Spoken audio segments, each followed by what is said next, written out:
e no último Geração falamos do ensino remoto autorizado pela Secretaria de Estado aqui em Minas Gerais e da angústia e desafios para estudantes e professores que ficaram sem orientação durante 2 meses da pandemia.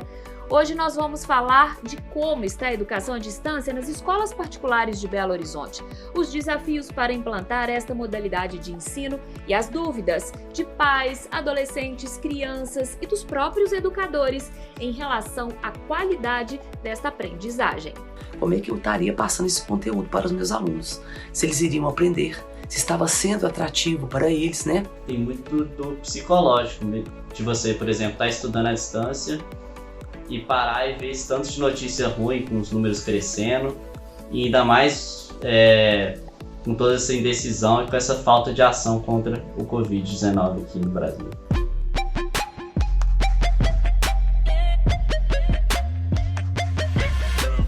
O isolamento colocou a educação como um dos maiores desafios do nosso tempo. A solução foi se apoiar na tecnologia para manter as aulas e uma certa rotina dentro de casa. Muitas escolas até já faziam uso de plataformas de apoio virtual, mas agora pais e alunos tiveram que se adaptar de vez a esse novo desafio. Aqui em casa não é diferente. Teto.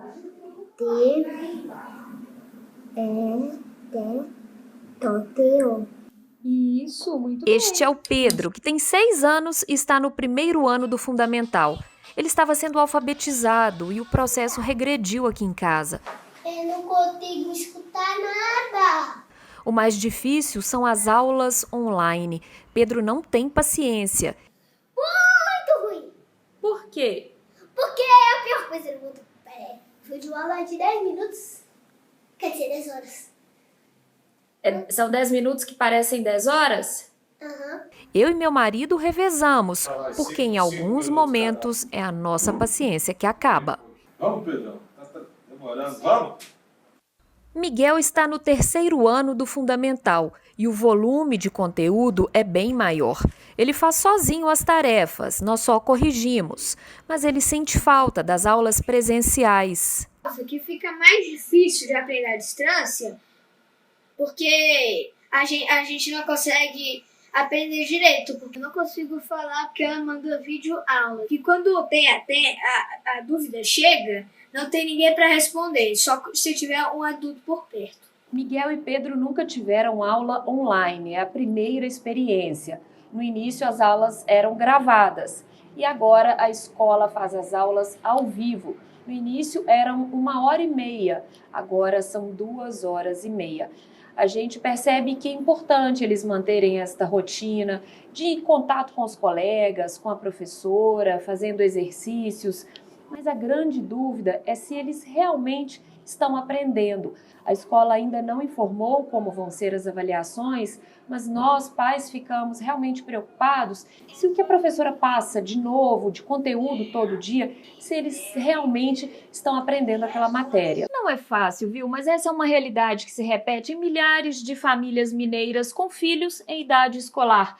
As dúvidas e angústias se multiplicam nos diversos ambientes virtuais oferecidos pela rede privada. Na minha experiência, tem funcionado de certa forma, apesar de estar bem distante do que é ter uma aula presencial, e você tem que ir até onde você dá conta, sem deixar que essa pressão toda fique acima da sua saúde mental, nesse momento de tanta vulnerabilidade e tantas incertezas. Eles criaram um horário de aula, então eu continuo tendo a mesma rotina, o mesmo tanto de aulas de manhã, só à tarde que eu parei de ter retorno. Quando você está em casa, você acaba tendo mais dificuldade de prestar atenção, porque seu celular está do lado, seus jogos estão do lado, e aí às vezes eu acabei perdendo mais aquele desejo de ficar prestando atenção nas aulas. Esse ano eu mudei para BH para me fazer cursinho presencial, só que devido à situação de pandemia eu voltei para o interior, para minha cidade, e o cursinho que era presencial passou a ser online durante essa quarentena.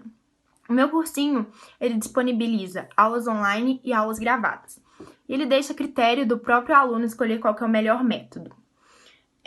Nem a gente, nem o cursinho estava preparado para enfrentar tanta novidade, tanta coisa diferente. E a gente ainda está se adaptando. Tem quase 2 meses que eu já estou tendo aula à distância. E eu vejo cada vez mais como que exige muito do aluno, exige mais organização, mais autonomia. Então, assim, não está sendo fácil essa experiência. A gente pode imaginar, claro, os gastos com mudanças, a volta para casa. Agora, imagine para estudantes mais novos, como do fundamental. A gente conversou com o Vitor e ele conta que a responsabilidade fica toda com o aluno, que tem que manter o foco para evitar problemas futuros. Durante esse período de quarentena, minha escola adaptou um sistema de aula online, onde tenho até 3 aulas de diferentes matérias de manhã, de aproximadamente 50 minutos cada uma. E à tarde temos exercícios, tanto questionários como páginas do livro didático. E um dos maiores problemas que a gente está enfrentando nessa quarentena é o foco. Você tem que ter um tempo certo, um prazo, umas 2 horas no mínimo, para você sentar, estudar ali, fazer os exercícios que tiver proposto, ler um pouco sobre a matéria, para você não ter mais problemas maiores no futuro. Bom, uma das coisas que você sente mais falta durante esse período, óbvio, né, comparado com a escola online, tanto com a presencial, é os seus colegas, que você acaba não tendo muito contato com outras pessoas, isso faz bastante falta. E com isso eu acho que é um dos maiores problemas que a gente enfrenta durante essa aula online. O peso de lidar com a pandemia e garantir resultados longe da sala de aula também tem sido evidente para os professores. Mas que se reinventar, eles estão inseguros sobre a qualidade da aprendizagem. Tivemos um susto muito grande, porque na mesma hora que eles nos colocaram em isolamento, eles nos exigiram, né, as atividades, as aulas online, e muito de nós, a maioria, né, não tinha contato, acesso com muitas dessas tecnologias. Né? A gente foi pego de surpresa, tivemos que nos reinventar, adaptar, né, readaptar um tanto, né, de questões das nossas aulas, coisas que a gente não tinha muito costumes de fazer, né? E, para além disso, a nossa insegurança, principalmente a minha insegurança, como é que eu estaria passando esse conteúdo para os meus alunos, se eles iriam aprender, se estava sendo atrativo para eles, né? E qual, né, os objetivos estavam sendo alcançados, né? Isso foi tudo no início, foi tudo muito complexo.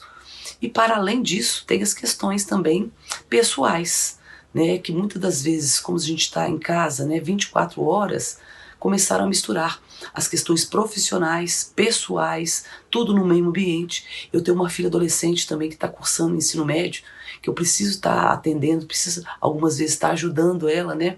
Eu tenho as questões da minha casa, então isso ficou muito embolado.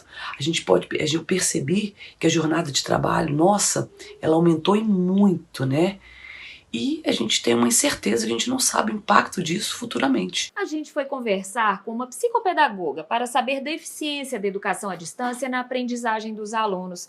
Ela disse que a socialização faz falta, mas que a modalidade veio para ficar e vai exigir comprometimento de todos. Nesse tempo de pandemia, o ensino à distância se tornou uma novidade para todos nós. Muitos pais e alunos, e até mesmo os professores, estão tendo uma certa dificuldade com o ensino remoto. Para se obter um bom resultado, é necessário que os alunos tenham comprometimento em assistir às aulas online, fazer as atividades enviadas pelo colégio. Mas muitos reclamam que não é como nas aulas presenciais, em que há uma interação entre os professores e os alunos, e que as dúvidas são sanadas na hora. No meu ponto de vista, com as crianças que estão no processo de alfabetização, é ainda mais difícil. Primeiro, porque a escola é um espaço de socialização entre professores e alunos. E segundo, porque o professor, não estando perto, ele não pode acompanhar o desenvolvimento da criança em relação à leitura e à escrita. É um fato inovador e temos que ir nos adaptando da melhor forma possível. É fato que este momento vai mudar nossas vidas. Agora, a gente também está aprendendo que só as ferramentas e recursos tecnológicos não são suficientes. A educação à distância aumentou a desigualdade social do Brasil, porque eu tenho o privilégio de ter acesso à internet e ao EAD, sendo que tem gente no Brasil que não tem nem acesso à internet. Então, assim, é injusto porque a maioria vai concorrer no mesmo vestibular, que é o Enem. Então, isso amplia a desigualdade social no Brasil. Esperamos, né, que principalmente que os professores sejam reconhecidos, porque a pandemia, esse isolamento, ele fez com que as famílias, né, se reconectassem com a educação de seus filhos.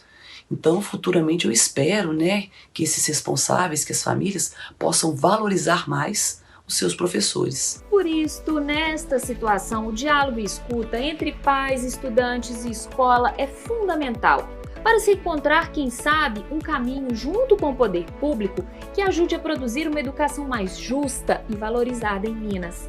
Não percamos esta oportunidade. Até a próxima!